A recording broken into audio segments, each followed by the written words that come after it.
सबसे पहले मैं सज्जन आनंद साहब इस वक्त आपके पास ही आना चाहता हूं और आपके तजुर्बे के आधार पर, विशेष रूप से जब ये देख रहे हैं कि यूएई का स्टैंड क्या है, हम ये भी देख रहे हैं कि मिस्र से मदद भी मांगी गई है बंधकों को छुड़ाने के लिए, तो वो जो एकजुटता पहले अरब कंट्रीज में होती थी, क्या हमास के इस ब्रूटल अटैक के बाद वो एकजुटता भी अब नजर नहीं आ रही है? आपको क्या लगता है? जी, आप ठीक कह रहे हैं राममोहन जी, क्योंकि देखिए पिछले कुछ साल हैं उसमें बहुत अंतर आया है, बहुत तब्दीलियां आई हैं इजराइल और बहुत सारे ये अरब देशों के संबंधों में। आपने देखा है ये जो अब्राहम अकॉर्ड जो राष्ट्रपति डोनाल्ड ट्रंप ने शुरू किए थे, तो यूएई के साथ उनके जो राजनयिक रिश्ते हैं, संबंध हैं, वो नॉर्मलाइज किए गए, बहरीन के साथ नॉर्मलाइज किए गए, जॉर्डन इजिप्ट वगैरह के साथ तो पहले ही उनके नॉर्मल थे। और इसके साथ अभी देखिए इस जो संबंध है इनको और बहुत तेजी से आगे ले जाया गया है, और यहां तक कि ये I2U2 वहां पर एक प्लेटफॉर्म बना है जिसमें इजराइल है, यूएसए है, यूएई है और भारत है।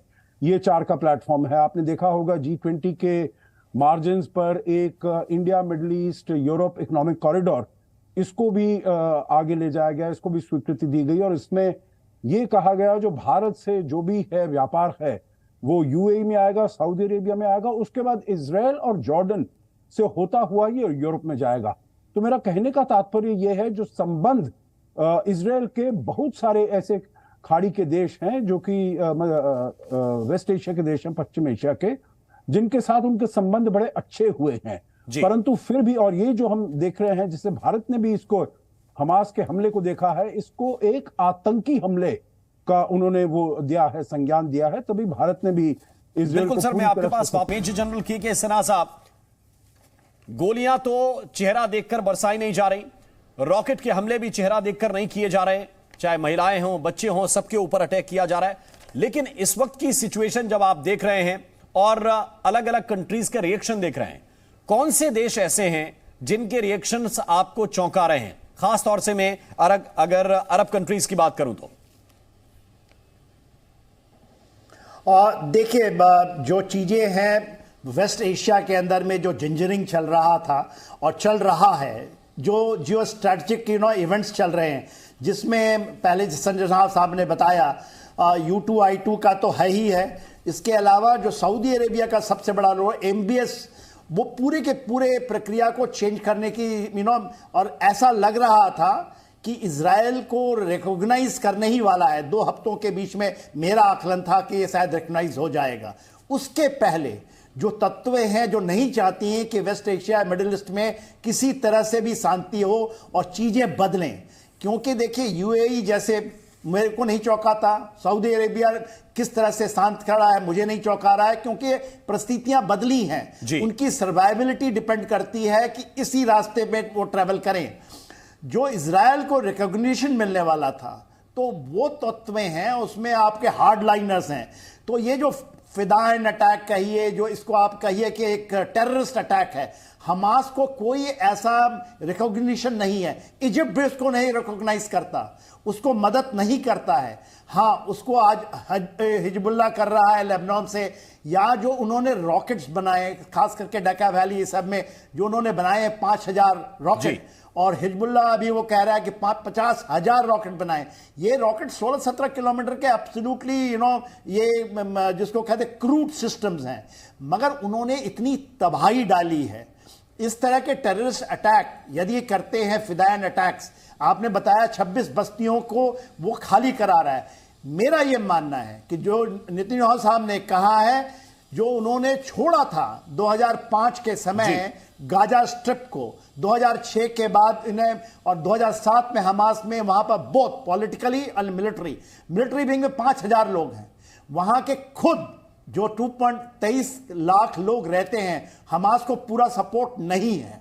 तो ये जो रिट्रीब्यूशन होगा, तो मेरे ख्याल से वो जमीन दोस्त कर देंगे, खत्म कर देंगे और रीऑक्युपेशन होगा। ये आप लेकर चलिए, गाजा बैंक का रीऑक्युपेशन इजराइल करेगा, क्योंकि बिल्कुल ये देखना दिलचस्प होगा। लेकिन अभी हम इस बात पर जब फोकस कर रहे हैं कि अलग अलग देशों का रिएक्शन किस आधार पर आ रहा है, क्योंकि वो जानते हैं कि अगर यहां से हमास मजबूत होकर उभरा और अभी उन्होंने उसकी मदद कर दी तो फिर आगे नुकसान उनको हो सकता है, क्योंकि आतंकवादियों का कोई धर्म नहीं होता। वो धर्म के आधार पर आतंकवाद तो फैला सकते हैं, लेकिन उनका अपना कोई धर्म ईमान नहीं है। जीजी द्विवेदी साहब इस वक्त हमारे साथ जुड़े हुए हैं। जीजी द्विवेदी साहब, हमास का इस वक्त उद्देश्य आपको क्या नजर आ रहा है? क्या अगर उनका उद्देश्य इजराइल को केवल नुकसान पहुंचाना होता तो दूसरे देशों के नागरिकों को तो कम से कम छोड़ा जाता, चाहे जर्मनी की महिला हो, जैसी तस्वीरें सामने आई। अब थाईलैंड के नागरिकों की जानकारी, कई और देशों के नागरिक हैं, उनको भी अगवा किया गया है। इसके पीछे क्या इनके इंटेंशंस हैं? देखो राम मोहन, अगर आप थोड़े इतिहास के पन्ने पलटे तो तस्वीर काफी साफ हो जाती है। क्योंकि जब 1948 में इजराइल बना तो सभी अरब देश जो है पैलेस्टीन के साथ थे, और उस कुछ ही दिन बाद ये 15 जून को 1948 में इजराइल बना, तो उसी समय सभी अरब देशों ने इस पर हमला कर दिया था, तो एकजुट थे। उसके बाद सन 56 की लड़ाई हुई, 1967, 73, 82, तब तक ये सभी देश उसके साथ थे। तो उसके बाद क्या हुआ कि थोड़ी पीस ट्रीटी साइन हुई, जैसे कि 1978 में कैंप डेविड हुआ, 1993 में ओस्लो अकॉर्ड हुआ। तो क्या हुआ कि ये जो अरब की जो वर्ल्ड की दुनिया है या देश है, वो दो भाग में हो गए। अभी ये हमास है, ये 1987 में इसका संगठन हुआ था, और ये गाजा पट्टी में इनकी जो उभरे, और 2005 में इन्होंने सत्ता में आए, इलेक्शन जीते, सत्ता में आए।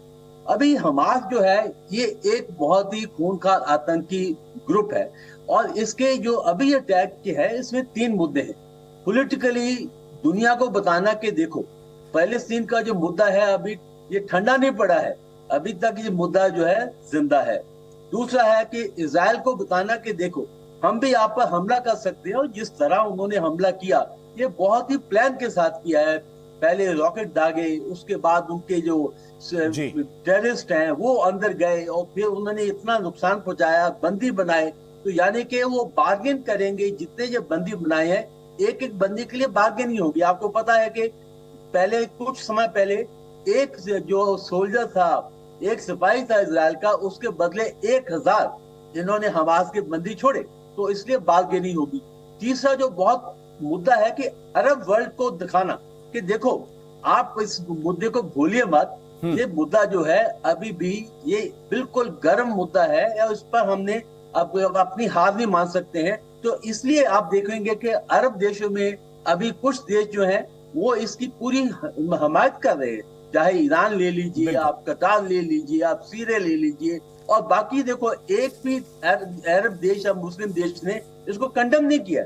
सऊदी अरेबिया है या यूएई है, उन्होंने बोला इसको शांति पूर्वक सुलझाया जाए, पर किसी ने कंडेम नहीं किया है। तो इसलिए ये जो आक्रमण हुआ है 1973 के बाद, ये सबसे बड़ा आक्रमण हुआ है इजराइल के ऊपर, कि 1973 में 6 अक्टूबर को भी इजिप्ट और सीरिया ने आक्रमण किया था, और उस टाइम भी इजराइल चकित रह गया था। तो ये एक सभा हिस्ट्री रिपीट हुई है, और ये जो हमास